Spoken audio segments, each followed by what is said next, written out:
And we're back now with Senate Intelligence Committee Chairman Mark Warner of the state of Virginia. And the Democrats were celebrating what happened in Virginia this past week with your elections.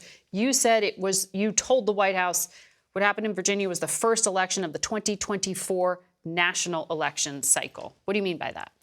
Well, I meant that while there was a lot of focus on the Wisconsin Supreme Court race, the Ohio abortion question, Virginia, a purple state where not only abortion, but gun rights, voting rights were all on the ballot in terms of Democrats' positions versus the Republicans. And I think it sets the stage well for the president. And I think one of the things that has not gotten into the analysis, clearly abortion was a big issue. But I also think Virginia very reliant on the federal government, got a lot of defense establishment, a lot of federal workers. I think the overall craziness that's come out of the House of Representatives left a message that even when the Republicans in Virginia would try to appear moderate, I think Virginians were afraid if they got total control of the state government, it would be the extremists, the MAGA crowd, that would drive the bus the same way that's happening, unfortunately, at the national level. And I think that played into the Democrats, taking back the House, keeping the Senate, and stopping some of that agenda. But the president's own approval rating is low. So when people draw a direct line and say Democrats did well here, so therefore a year from now, President Biden's coasting to victory, do you agree with that? Or do Democrats have a Biden problem, given that his approval ratings are not high? Listen, the president's approval ratings are tough. I'm first to acknowledge that. But I also think the president has repeatedly said, at the end of the day, this is not a choice between Joe Biden and a perfect alternative, particularly if the choice is between Joe Biden and Donald Trump. I think Virginians, I think Americans will reject that. But that also comes down to a question of enthusiasm and turnout, right, in tight elections. And we've seen some particularly young progressives on this issue we've been talking about, Israel and Gaza, be very vocal in their frustration. And in tight races, states like Michigan matter a lot. And there are over 200,000 Muslim Americans in that state. Do you see this divide on this issue hurting the president with Democrats? I think it has a potential to, and that's why I think all of us are urging Israel. Clearly, Israel has the right to defend itself, has the right to take out Hamas. Hamas is holding many of the Palestinians, people using them as shields. But we also, those images on your show today, they're horrific. So what Israel has to realize, and this is why we've been pushing for these pauses, why we've been pushing to make sure that the settler violence on the West Bank is controlled. This is a battle for hearts and minds for Israel, not just a military battle. And those hearts and minds go across our country, they go across the region. And if there's not more consideration about Palestinian casualties, you could see this already tragic event spill over into violence on the West Bank, coming out of Lebanon, and obviously making it harder in America to maintain our traditional support for Israel. America's Israel's #1 arms dealer. That's what we do. So does something need to change in terms of this potential aid package that is being debated in the Senate? Well, I think questions have been raised about how this aid will be used. I've raised some of those questions privately. We also have to pair that with humanitarian assistance, and that is absolutely critical. We've, again, seen these horrific images. But I also think as we think about this package, we also need to realize, I hear a lot of the Republicans who want to bash Iran, and I get it, all right? The Iranians are bad guys. But they then seem to forget the connection between Iran and Russia. And some of these very same folks who want to help Israel, but then want to walk away from Ukraine, I think walking away from Ukraine at this time would be a historic mistake that would pay negative repercussions literally for years to come. Are you confident that package, Ukraine and Israel and border and Taiwan, can pass? I'm confident if we can put all those pieces together, and I believe that not only money, but we do need to make some policy changes on border. The devil's in the details, but I think if we get that package combined, it will definitely pass. We're going to take a break and come back and talk to you on the other side of it, so please stay with us, Senator. We have more Face the Nation.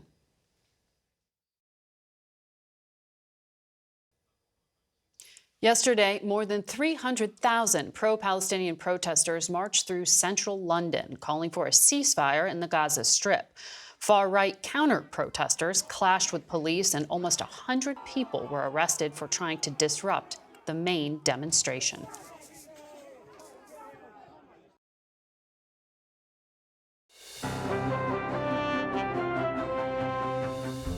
Welcome back to Face the Nation. We continue our conversation now with Senator Mark Warner of Virginia.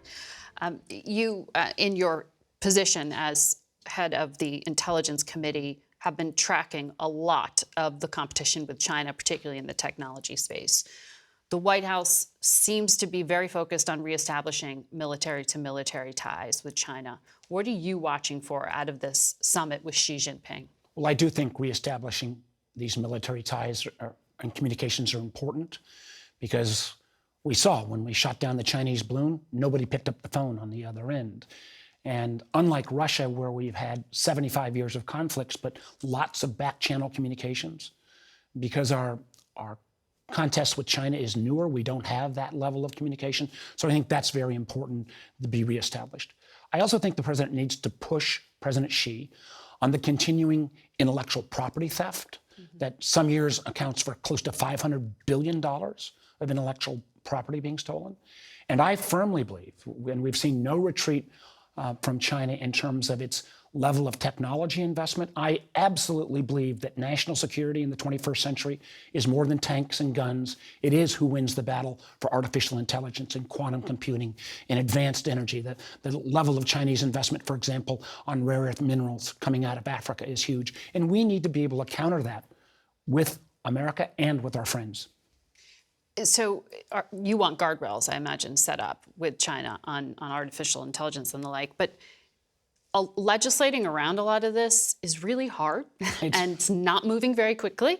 Now, Margaret, let me tell you, I did the bill that was terribly bipartisan, 13 Democrats, Republicans, about saying we need an approach that's not simply focused on TikTok, but on all foreign technology that might pose a national security risk from China or Russia or Iran. And suddenly we had the extremes on both the left and the right come out against that legislation. It needs to move because particularly now, as you see, literally 40% of young people get all their news from TikTok. So I hope those kind of issues we can get some energy behind them now coming after this summit. But this technology competition, we've had military competitors like Russia. We've never had an economy that's making the investments the way China is in these new technology domains. So Microsoft this week came out with a report that said Russia, Iran, and China will interfere in the 2024 presidential race. They were certain about this, and other close presidential races worldwide. Is your legislation going to stop something like that? I think our legislation will take on an issue like a TikTok, which is, I am afraid, could be used as a propaganda channel for the CCP, the Communist Party of China. And my beef is with the CCP. It's not with the Chinese people or the Chinese diaspora. But around artificial intelligence, where I think we need to be humble, because candidly, we've done nothing on any guardrails on social media and on technology writ large.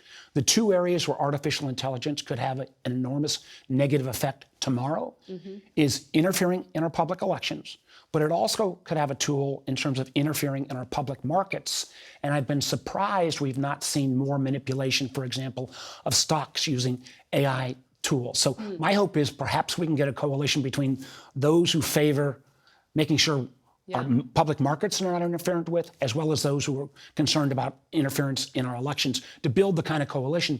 Because taking on big tech, I've been there for years and got a pretty much a zero record, and nobody in Congress has got a good record on this. I think we need that kind of coalition, because the election interference could be enormous.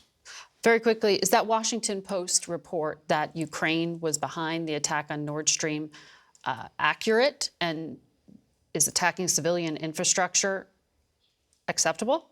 Margaret, I'm not going to comment on anything that comes out of classified intelligence. We do know that Russia has a history of misinformation and disinformation, but we'll continue to follow that issue. Senator, thank you for your time today. And we spoke earlier today with the chairman of the House Foreign Affairs Committee, Michael McCaul from Tel Aviv. I know you're wrapping up what has been a pretty quick and busy trip to Israel. You met with Prime Minister Netanyahu. Did you get a sense that his government is close to wrapping up this military operation? No, I don't think so. I think it's, the airstrikes. I think the ground game is just now starting. And I will say, Margaret, when we walked in, the first thing we saw was the horrific Hamas video showing the gruesome killings of these barbaric terrorists. And it was a very intense, kind of powerful moment. The Prime Minister was in tears, really teary-eyed about what happened. And remember, this is sort of like their 9/11, and they want to eliminate the threat, as they should. And I think we talked a lot about the ground game, operations, humanitarian, and we also met with the Minister of Defense as well. Mm-hmm. And you just raised humanitarian aid. I know the U.S. is the largest donor to the UN relief agency that operates inside of Gaza. Many in the Republican caucus do not support any aid going to them or to Palestinians, even Palestinian civilians living in Gaza. Do you believe that the aid package going through Congress needs to include this kind of help? Well, I do, and I think the Israelis do as well. I think, I talked about this with the Prime Minister. They have put a buffer zone in the middle of Gaza to create this humanitarian zone in southern Gaza. They opened up the Rafah Gate, that's Egypt. About 100 trucks a day are coming in, but it has to be like food, water, and medicine. It can't be fuel, because Hamas can use that to light their tunnels and operate them. There are still roughly 400 Americans stuck inside of Gaza, according to the State Department. Did you get any update on how they're doing? We did, in very sensitive negotiations with the Qataris. They're kind of the lead broker, if you will, of this negotiation. I'm meeting right after this interview with a bunch of families of the hostages, and I met with them in the United States. Very dicey issue. And I think what Hamas wants would be a swap of prisoners in Israel, of Palestinians, in exchange for these hostages, both Americans and Palestinians, in the Gaza. That's an ongoing thing. I hope it can happen. A ceasefire would be very difficult without an agreement to release all hostages. To be clear, are the Palestinian Americans who are trapped in Gaza being included in that hostage negotiation? Is that what you're saying as well? No, this is okay. I'm sorry. It's the Palestinians in prison in Israel that are being negotiated in exchange for prisoners of both Israelis and Americans held captive in Gaza. Understood. So that Hamas proposal is being entertained. Interesting to know that. I want to ask you about what Congress can deliver in terms of aid to Israel. Do you think that the new Speaker of the House has the clout necessary with your caucus to move through a package that includes Israel aid, Ukraine aid, and other national security items? Our aid to Israel is urgent and time is of the essence. We have to deliver this package. Now, I know that we have offsets, and that's fair, but I don't think we can play political games with this to support our ally, because if they fail and we fail, it would have a very bad effect across the Middle East. Into Ukraine, that's vitally important as well. Mm-hmm. So is Taiwan, and so is the last line of defense, the southern border. So really, if you think about it, all these threats are really tied together. Now, whether we handle it all together or separately with, say, Ukraine and border security, all that has yet to be figured out. The stage 2, if you will, CR that the Speaker is trying to implement, I think will actually move the process forward. Well, that deadline in terms of government funding is next week, November 17th. Yesterday, the Speaker made this proposal. It's kind of an unusual way to do it called a laddered short-term funding deal. The White House says it's just not serious and it's a waste of time. Are we going to see a government shutdown? Well, you know, we have the power of the purse. And look, we need more time. The CRs always hurt the military, always hurt our national security. And so the first CR until January could resolve the last four appropriations bills that we can't pass to date. So we could pass those and then have until February to negotiate with the Senate to get this done and put it on the president's Right, but desk. first you need the votes to actually That will also give us pass time. this. So can Republicans vote together to pass this proposal, this short-term funding agreement? We're going to have to. I mean, there's no choice here. I mean, the world is on fire from where I sit. It is too, urgent. We can't sit back and do nothing. And talking to Prime Minister Netanyahu, they needed this yesterday, in his words. Ukraine needed it yesterday. The border, for certainly, needed it yesterday. And we know that Chairman Xi is threatening Taiwan and the Pacific. Yeah. So, I think what the Senate's going to do, they're going to come up with a package probably after Thanksgiving that they will send over to the House. Right. And we'll see if that government funding proposal can get passed by next week to avoid that shutdown. Congressman, thank you for joining us from Israel this morning. We'll be right back.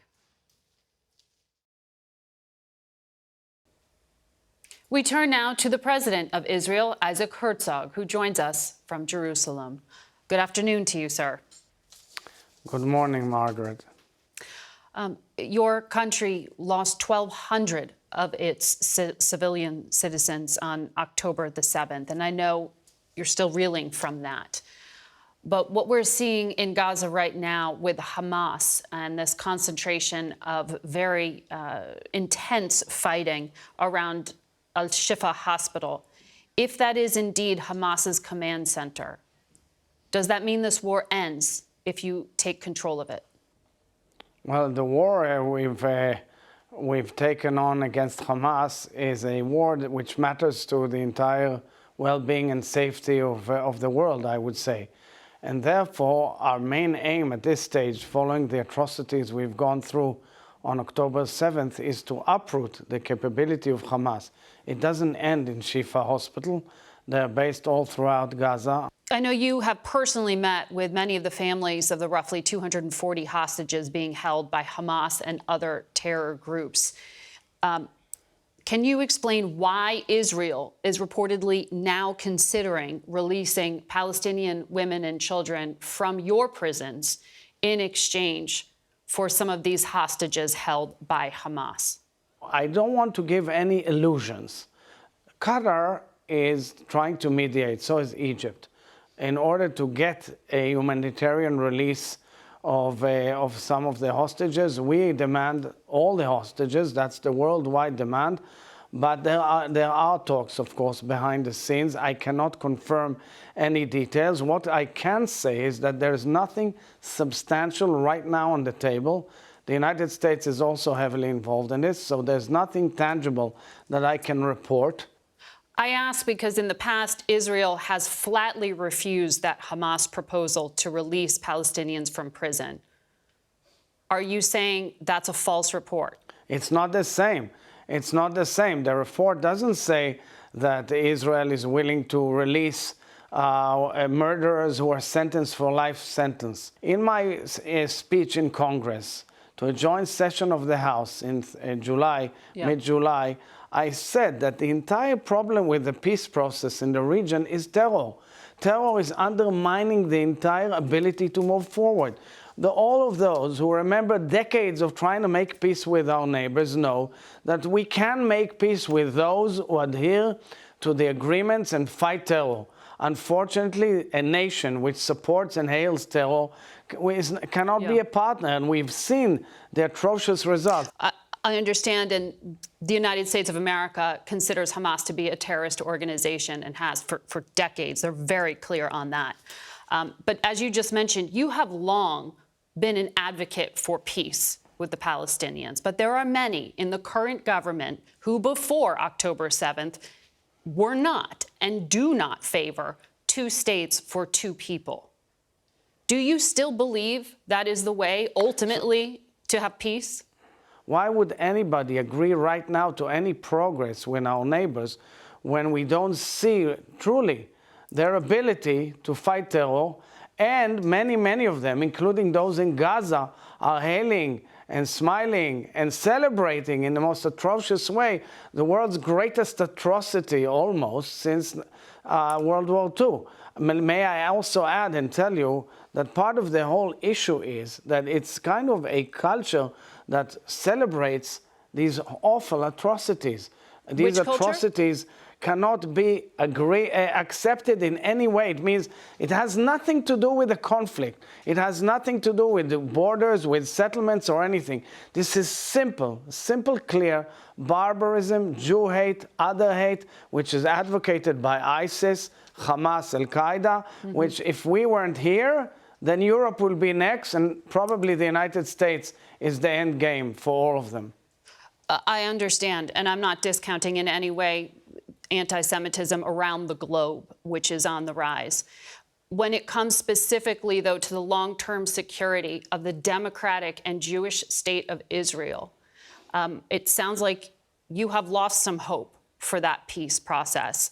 But I wonder, given what you are seeing happen in Gaza right now, and the wish you have for security for your people, aren't you concerned that more individuals will be radicalized by the level of civilian casualties right now? If we eradicate the capabilities of Hamas, we'll give hope to the Palestinians in Gaza too, to run their life decently, as we've expected in the accords we had with the Palestinians. We enabled the Palestinian Authority to take control of Gaza, and they lost it. They lost it to a brutal coup of Hamas in 2007. But the issue is, I kept on asking President Abbas of the Palestinian Authority on numerous occasions, would you go in if Israel takes Hamas out? And he said no. Now I don't know exactly where he's at and if they're even capable of doing so. But one thing is clear. We first and foremost have to give safety and security to Israel. Understood. Even the United States government says that death toll of 11,000 Palestinians may be an undercount. They say they can't separate civilians from Hamas fighters, but it's still a tremendous amount of death. So given that, how can you say with certainty that Israel's military and intelligence is hitting the right targets right now, that the dying that is happening is necessary and helpful to your security? I thank you for this question. First of all, because I want to express my utter pain and sorrow for any innocent casualty on the Palestinian side. We are doing our utmost according to international humanitarian law. First and foremost, we alert people. Well, I mean, what's the story here?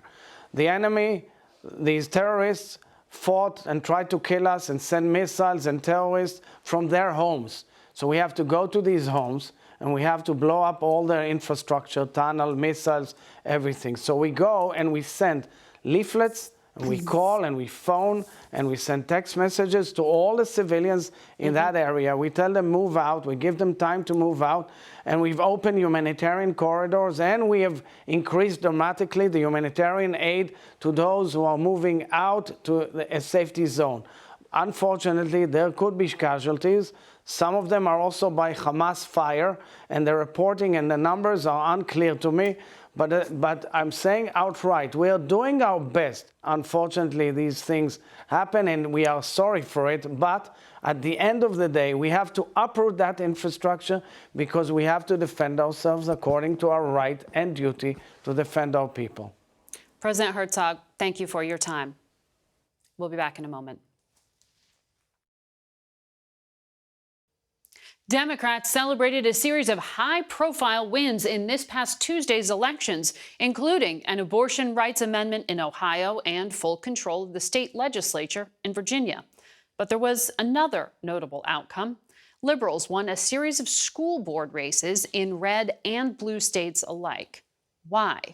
Here's Chief White House correspondent Nancy Cordes. When election season rolls around, school board races haven't always gotten a lot of attention. If you're gonna yell, just stand up, yell, and then leave. But that was before school board hearings around the country became a flashpoint for fights over book banning. They're molesting our kids' minds. Diversity. What am I being arrested for? And LGBTQ plus rights. The movie had not been approved, and it was not appropriate. Know that you are making Hernando County unsafe and an unproductive working and learning environment. 2021 saw a surge in conservative school board candidates, pushing back on pandemic-era school closures and mask mandates. No more masks! This past Tuesday, the pendulum appeared to swing the other way, with more liberal candidates picking up school board seats in states like Pennsylvania, Iowa, Ohio, and Virginia. I've started to see the effects of some of the chaos and dysfunction on our school board in our classrooms. Belen Rodas is a teacher and newly elected school board member in Spotsylvania County, Virginia. You're not going to cut my mic off when I go to vote. That board drew national attention in 2021 when it voted to pull what it called sexually explicit books from school libraries. From there, it just seemed to continue spiraling into other distracting culture war issues that aren't the problems that are needed addressing to help our students. On Tuesday, Spotsylvania's school board flipped from a 4-3 conservative majority to 5-2 for progressives. What message do you think voters were trying to send about the school board? I believe they want us to work together.